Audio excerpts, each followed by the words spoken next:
Hi, this is Laura with CoachMeLaura.com and at your service mobile notary. And today I want to chat with you a little bit about general notary appointments. There are questions that you should be thinking of when you get that phone call to take an appointment. Loan signings are different. You get the documents ahead of time, so you know what you have before you get there. The fee's already arranged. You're told who the signer is. Pretty much, you usually get most of the information you need. When you have a general appointment, meaning somebody from the public who's calling for your service, you may not get everything you need unless you ask. So I have about 10 questions that may apply in any given situation to ensure that one, you don't make a wasted trip. Two, you've negotiated the appropriate fee and quoted the appropriate fee for that client. And three, if there's going to be any extra things necessary, like witnesses for signature by mark or credible witnesses for ID, that you can prepare the signer so that the appointment goes smoothly. So let's start with number one.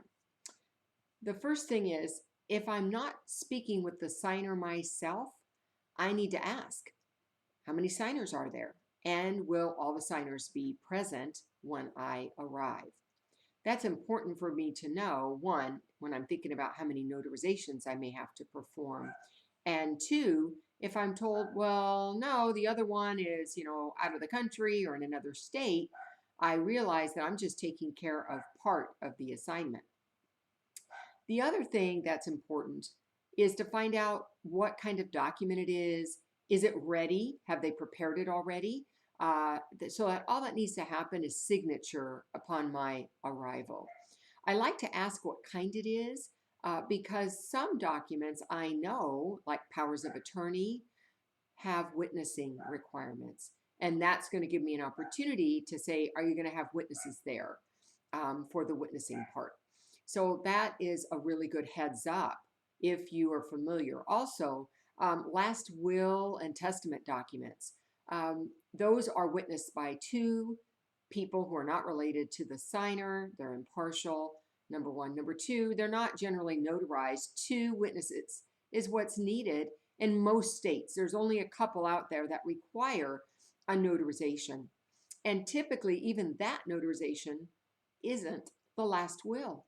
It is an addendum document or a document related to the will, maybe called the self-proving affidavit or an attestation clause, where the will maker and the signers all sign it saying they signed in front of each other, and the notary notarizes all three. So unless you have that extra document, you won't even need notary services for that. But the public doesn't understand that. That's why you need to ask a little bit about these documents. Another thing would be just witnesses in general.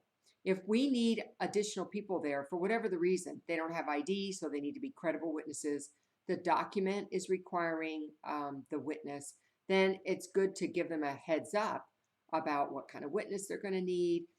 If it's for notary purposes, then you need to identify them. But if it's just a document witness where they're signing they saw, and it wasn't your requirement, then you don't need the ID from those people. Let's talk about ID for your signer. So a really important question is, does the signer have valid photo ID?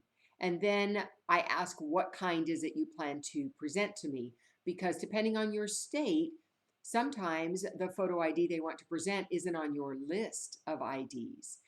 You may be in a state where it just says photo or signature, and that's great. Then you're probably going to be just fine. But in the states where they have some kind of list, you want to verify it's going to be on there. Now, if I'm not talking to the signer, where they're saying it's for my mom, and that may be an elderly client, then there's more likely an issue with ID, so I want to make sure I take care of that. But there could be an issue with alertness and awareness. So when I'm asked by an elderly signer, that sounds a little shaky on the phone, or I'm being contacted by family for their parents or grandparents, or I'm going to be in a hospital environment, skilled nursing environment, assisted living environment. I automatically ask, is my signer alert and aware? Can my signer sign their name unassisted? Because if they can't, and we have to do a signature by mark, again, you might need witnesses depending on your state for that. So it's important to find out right up front what's going to happen. Now, fees. It's important that you quote your fees up front. So how do you know what it's going to be? Well, I always start with the maximum allowed to charge for a notarization. So for me, for instance, it's $15 per signature notarized plus a travel fee. So let's talk about that travel fee. Some states, there are only a few, have a big restriction. Like North Carolina, $5, that's it. Doesn't matter how far away they are. So you don't have a lot of play there. Maryland also, I think, has a maximum fee as well. Some states charge mileage. They'll let you do that. Arizona, for instance, you can charge 44.5 cents reimbursement for mileage, and that's based on the Arizona State Employees Reimbursement schedule, not the federal schedule. If you're in a state like mine, California, where it's not regulated, I can charge a flat fee based on how much time I think it's going to take for me to get there. So I start with a base fee, meaning you're just in my town. I probably don't need to go more than 10 or 15 minutes in one direction to get to you and come back. And so in that case, I'm going to have my basic minimum fee. And every area of the state and every state, that's going to be a little different. What I can charge for travel, let's just say, for example, maybe that's $25 to stay across town. But if I was in San Francisco, $25 probably isn't going to cut it. I may have to hit a bridge. I may have to pay for parking. There's a lot of other costs, particularly involved in certain areas. So in that case, you need to charge appropriately for you. And then there might be extra fees. So let's talk about, well, what would those be?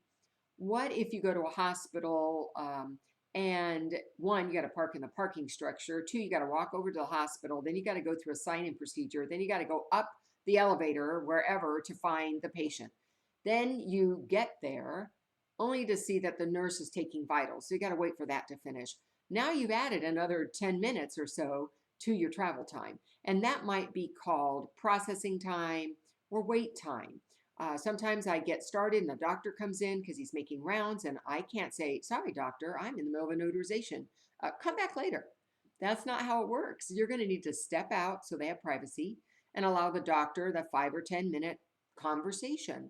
So there's some extra wait time. And finally, I've had it where I've been at a hospital and then technicians come up to go take them away for some kind of EKG or MRI, and they could be gone 30 minutes. There's wait time. So it doesn't all happen at the same time, but different appointments may have that. So I let them know, let's make an appointment when you don't think anything's happening. Like, let's stay away from lunch. Let's stay away from shift change. If you know they're scheduled for any kind of procedure, let's stay away from that. Another environment that may have that are jails. So I know I'm going to have 30 to 45 minutes wait time, processing time. That's waiting after I check in for an escort by a deputy. Then I've got to go through the metal detector and all that process. And then I've got to walk the jail. And these are big jails. So there's a lot of walking. I get my 10,000 steps that way. Then I finally get to them. They've got to go get the guy out of his cell into the common area to move over into the interview room where I'm going to handle him. So there's a lot of stuff going on. Then I spend 10 minutes with the guy, right? So I know I've got an hour going there. Plus I've got, let's say I have 20 minutes getting there and 20 minutes getting back. So I'm in it an hour and 40 minutes. So I need to charge not only my regular travel fee, but wait and processing fees to make it worth it for me to handle that appointment. Then let's talk about what happens if the notarization fails. What if the ID turns out not to be valid, but they thought it was? What if it turns out they can't sign their name and you don't have witnesses? And things can go wrong. They're not alert and aware when you get there. These are all things that can happen when you're dealing with special situations like hospitals or skilled nursing or assisted living, or even going to a private home where the family member made the appointment. You didn't ever get to talk to the signer first. So if the appointment fails, that's a business decision for you.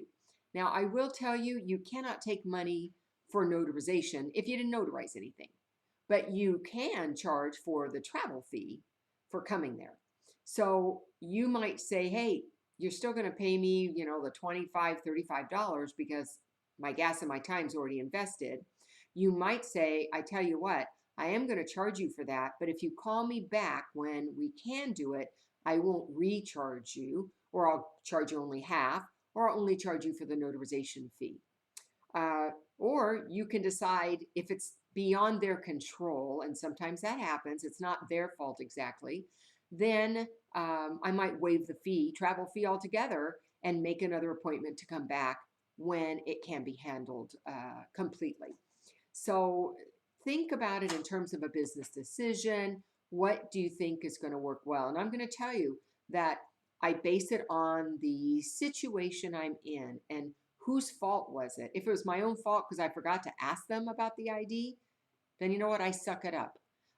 If they told me they had valid ID and they checked it and it was correct, then I'd tell them, okay, if I get there and the ID doesn't work, I want you to know you'll still be charged. So as long as you give them notice up front of what could happen if it does not go through, then you're in good stead to charge it if you so choose. And some of you may actually book appointments automatically with a scheduling software, and there might be a place that warns them, look, if I come out there, I'm getting paid regardless. Just know you may not charge the notarial fee if you did not perform notarial work. Important. Call it a trip fee. Okay. All right. Those are the things that I think about and ask when I'm accepting an appointment for general work because there are a lot of unknowns. And this is, it's kind of like a grab bag. You're not sure what you're going to get when you take on one of these appointments. So the best way to demystify it and have a good sense of how far you got to go, how long might you be there? Is it one notarization or is it 5 or 6 notarizations? That's going to make a difference on your scheduling and your availability. Appointments that are 30 minutes away versus 10 minutes away. I use these appointments all day long. It used to be as filler between loan signing appointments. Because I don't do as many loan signing appointments anymore, they are my appointments. I usually do the little ones in between my trust appointments because those are my big ones. That's what really replaced most of my loan signings. But if you make a checklist for yourself, and every time you get a call for a general notary appointment, ask these questions, you will have less failed appointments. You will be paid appropriately instead of underquoting the job. And you will feel confident and competent about the job that you accomplish. So I hope these questions will help you feel more encouraged to take on general notary appointments. Until the next time, make it a good one. Bye.